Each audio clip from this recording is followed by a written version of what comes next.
கதை நேரம்.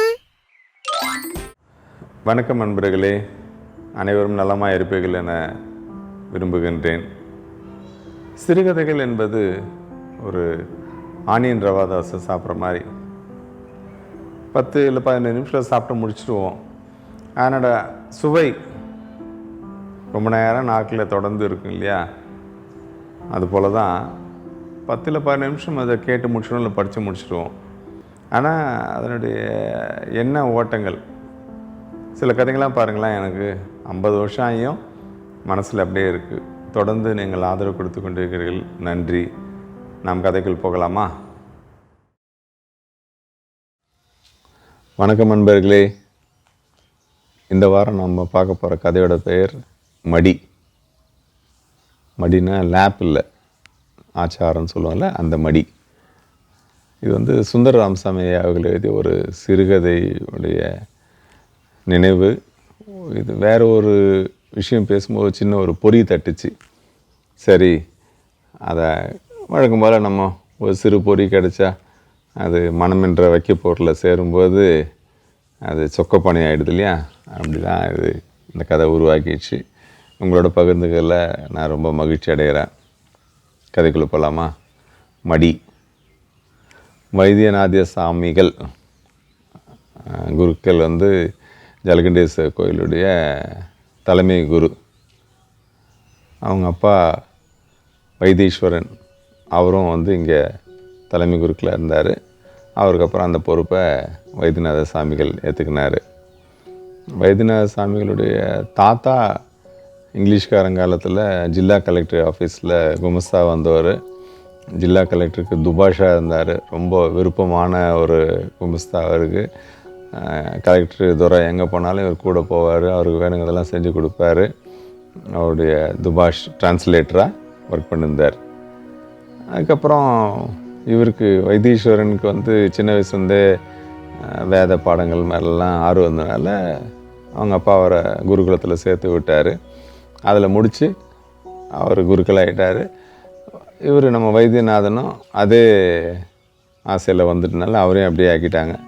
இப்போ அடுத்தது அவங்களுடைய மகன் வைத்தியலிங்கம், அவனுக்கும் அதில் தான் ஆர்வம். அவனையும் அதே மாதிரி +2 நல்ல மார்க் எடுத்தான். அவனை கொண்டு போயிட்டு குருகுலத்தில் சேர்த்து விட்டாங்க. அவங்க இப்போ வேத பாடம்லாம் படிச்சுட்டு இருக்கான். இப்படி 3 தலைமுறையாக இருக்கிறதுல வைத்தியநாத சாமிகளுக்கு ரொம்ப மகிழ்ச்சி. எங்கள் பரம்பரையே கோயிலுக்காக இருக்கிறோம் அப்படின்ட்டு. வைத்தியநாத சாமிகள் ரொம்ப ஆச்சாரமானவர். காலையில் 4 மணிக்கெலாம் எழுந்து குளிச்சுட்டு எல்லாம் பூஜைலாம் முடிச்சுட்டு 5 மணிக்கெல்லாம் கோயிலுக்கு வந்துடுவார். இந்த அதிகாலை பூஜை அந்த மாதிரிலாம் ரொம்ப பிஸி ஆகிடுவார். இந்த கோயில் வேலை முடிச்சதுக்கப்புறமா அவருக்கு கணபதி ஹோமம், சுதர்சன ஹோமம், அப்படி எங்கேயாச்சும் ரொம்ப பிஸி ஆகிடுவார். நல்ல வருமானம் இருக்குது.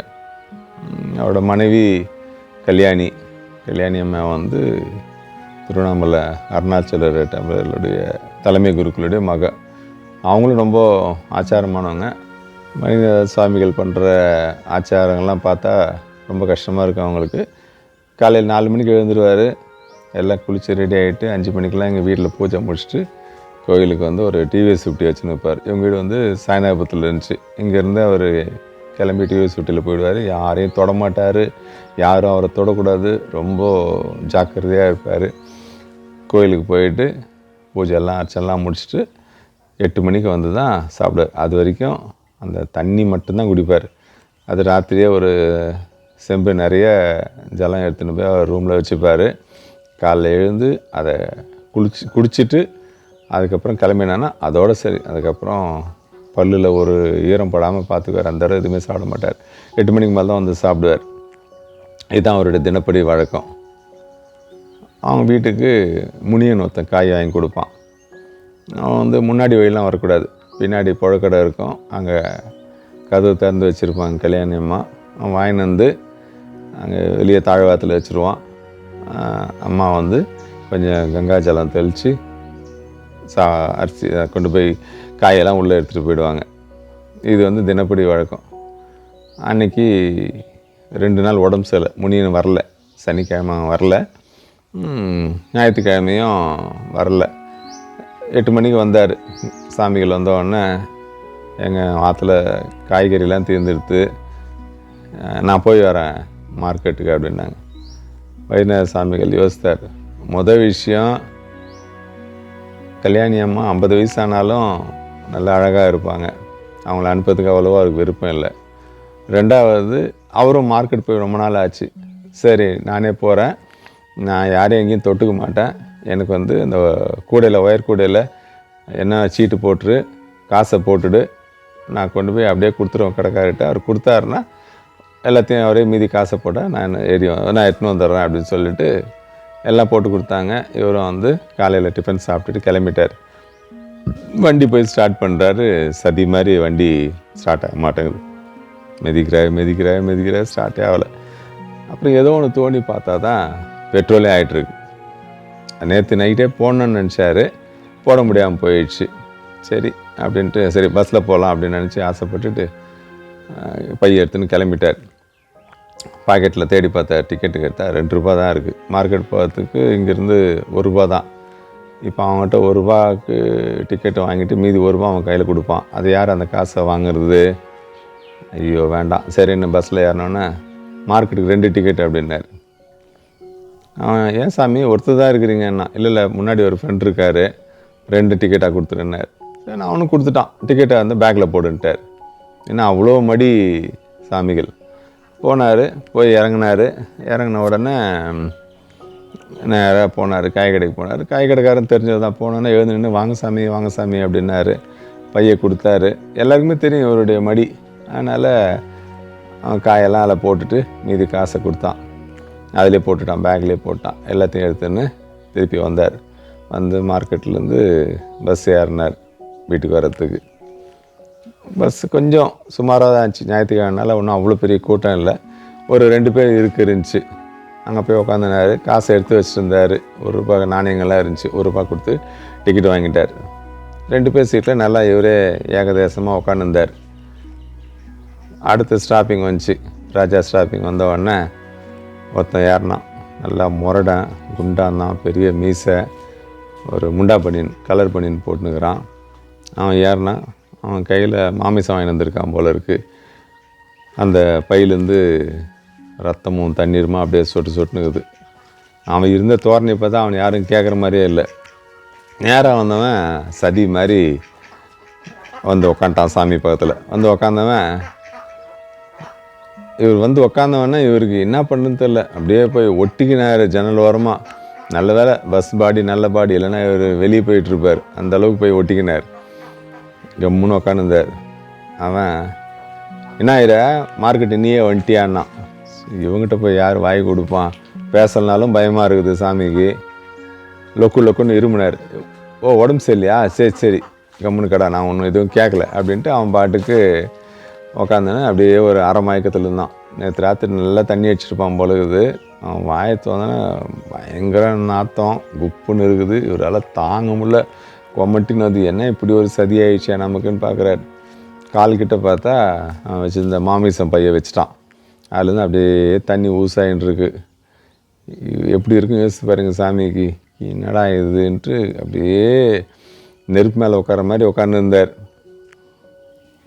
சாயந்தரம் வந்துச்சு. அவன் பார்த்தா அப்படியே அந்த ராத்திரி அடித்த தண்ணி பொழுது அப்படியே அந்த மயக்கத்திலே இருந்தான். எப்படி அவனை தாண்டி போகிறது? ஒன்று அவனை தாண்டணும், 2வது இந்த மாமிச பொட்டலத்தை தாண்டணும். நடக்கிற காரியமே இல்லையேன்ட்டு அமைதியாக உட்காந்துருந்தார். அடுத்து சாயனாபுரம் தாண்டினோடனே குப்பம், அக்ராவரம், ஓட்டேரி ஸ்டாப்பிங் வந்தோடனே அவன் வரசாமி அப்படின்ட்டு இறங்கி போயிட்டான். எப்பாடான்னு ஒரு மூச்சு விட்டு அவன் போட்டோன்னு கொஞ்ச நேரம் பார்த்துட்டு அடுத்து பாகாயம் ஸ்டாப்பிங், அதான் டெர்மினஸ், அதோட பஸ் நின்றுடும். எழுந்து நேராக வந்தார். கண்டக்டர் 1 ரூபா நீட்டினார். தம்பி நான் அங்கே சாயனாபுரத்தில் இறங்கணும், ஏதோ நினைவில் உக்காந்துட்டேன், இறங்காமல் விட்டுட்டேன், இந்த பாகாயம் வரையும் வந்துட்டேன், இந்தாப்பா அங்கேருந்து ஒரு டிக்கெட்டுக்கு 1 ரூபா அப்படின்னாரு. அவன் சிரிச்சான். என்ன சாமி 1 ரூபாயில் போய் எனக்கு என்ன எடுக்க போகுது, நீ போ சாமி பரவாயில்ல அப்படின்ட்டான். இவர் விதியை நொந்துனே இறங்கி ரோடு பக்கம் தாண்டி அடுத்த பஸ்ஸை பிடிச்சி சாயனாபுரத்துக்கு வந்துட்டார். வந்து நேராக வீட்டுக்குள்ளே வந்தார். வந்தவொடனே புழக்கடைக்காக போய் கதவு தட்டினார். அன்றைக்கி வந்து ஞாயிற்றுக்கிழமைனால டோபி வரமாட்டான், முனின்னு வரல, அதனால் கல்யாணமாக மூடி வச்சுருந்தாங்க. அவளுக்கு ஒன்றும் புரியல, என்ன புழக்கடை யார் கதவு தட்டான்னு போய் பார்த்தா அங்கே வைத்தியநாத சாமி குருக்கள் நின்று இருக்கார். என்னங்க முன்னில் வராமல் பின்னாடி வரீங்க, என்ன ஆச்சு அப்படின்னா, ஒன்றும் பேசாத அப்படின்ட்டு நேராக வந்தவர் பைய வச்சார் தாழ்வாரத்தில், இந்த கங்காஜலம் தெளித்து உள்ளே எடுத்துன்னு போயிடு அப்படின்ட்டு துணியெல்லாம் கழட்டி போட்டுட்டு நேராக குளியல் அறைக்கு போயிட்டார் குளிக்கிறதுக்கு. எனக்கு டவல் ஒன்று எடுத்துன்னு வா அப்படின்ட்டார். அந்த அம்மாவுக்கு ஒன்றும் புரியல, என்ன இது மார்க்கெட்டு போய் வந்தால் கூட இவர் குளிக்கிறாரு, என்ன இவ்வளோவா மடி ஆகிட்டாரு அப்படின்னு நினச்சி கல்யாணமாக அசிச்சுன்னே போயிட்டாங்க டவல் எடுத்துன்னு வரத்துக்கு. டவுன் பஸ்ஸில் போகிறது பெண்களுக்கு மட்டும் இல்லை, ஆண்களுக்கும் பிரச்சனை தொந்தரவுலாம் வருன்றதில்ல. நன்றி அன்பர்களே, மீண்டும் அடுத்த கதையில் சந்திப்போம். ஐயோ பெருமாளே, ஏன் ஜனங்களுக்கு இவ்வளவு அலட்சியம்? யாருக்கும் ஒழுக்கம் இல்லை, யாருக்கும் பொறுப்பு இல்லை, யாருக்கும் இறக்கம் இல்லை, யாருக்கும் என்ன ஆச்சு? யாருமே ரூல்ஸை ஃபாலோ பண்ண மாட்டேங்கிறாப்பா.